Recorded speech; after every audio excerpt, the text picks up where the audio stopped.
Hello again. A happy Monday, November the 30th, 2020, from Metro Manila, the Philippines South. Diplomatic row or conflict between Australia and China involving the social media.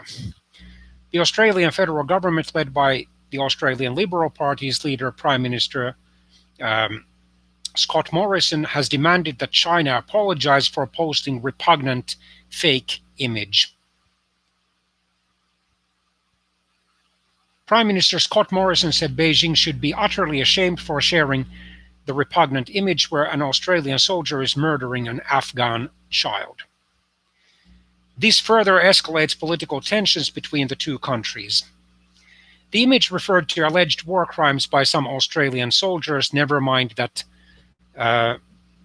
China, as a totalitarian communist dictatorship, is guilty of much worse war and human rights crimes than Australia, which is, after all, a parliamentary Western-style democracy.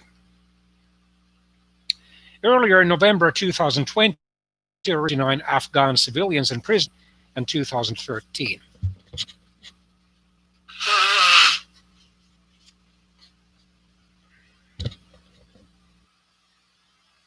The findings from the Australian Defence Force ADF soldier with a bloody knife beside a child. The child was seen holding a lamb.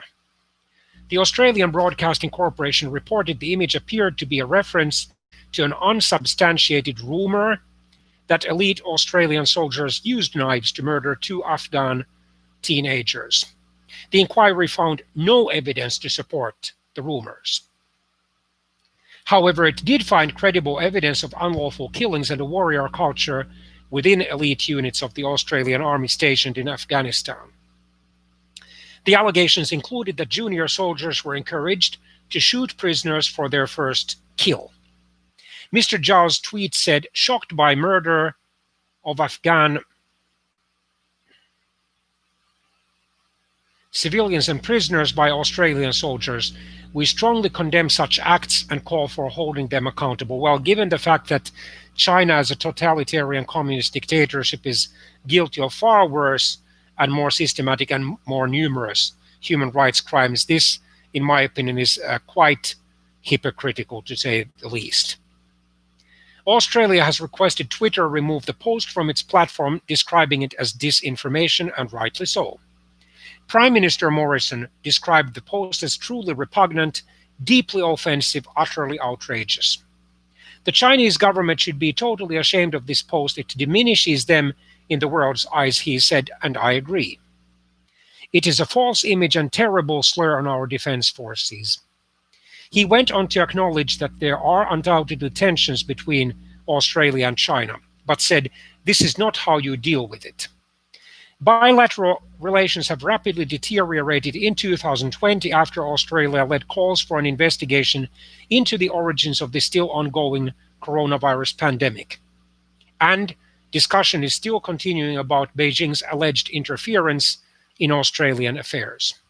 Interestingly and ironically, whenever China is criticized by international human rights organizations or by foreign governments for its truly proven human rights and other crimes, the official line by Beijing is to accuse the critics of interference in China's internal affairs. Analysts say China has retaliated with a series of economic blows, including trade stoppages and tariffs on about a dozen Australian imports, including wine, barley, and beef. Even though Australia hasn't engaged in anything like the tariff war, which the United States began due to the anti-Chinese attitudes of its current and outgoing president, Donald Trump, I think in late 2018, the fact that Prime Minister Morrison is a close friend of President Trump may have something indirect to do with these conflicts. Earlier in November 2020, China's embassy in Australia circulated a list to local media outlining 14 policy areas where they said Australia had acted in a way that aggravated relations. These included Australia's decision to block Chinese investment projects, ban Chinese tech firm Huawei from its 5G tender, and incessant wanton in interference in China's Xinjiang, Hong Kong, and Taiwan affairs. China considers Taiwan a breakaway province, despite the fact that Taiwan has since 1949 been an independent republic. And since the early 1990s, Taiwan has been a Western style semi presidential democratic republic. Australia has said it will not change its policy positions and has previously described China's trade actions as economic coercion.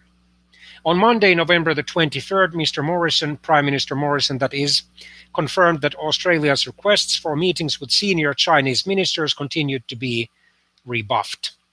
We're hoping, of course, for a peaceful and reasonable and quick solution to this conflict.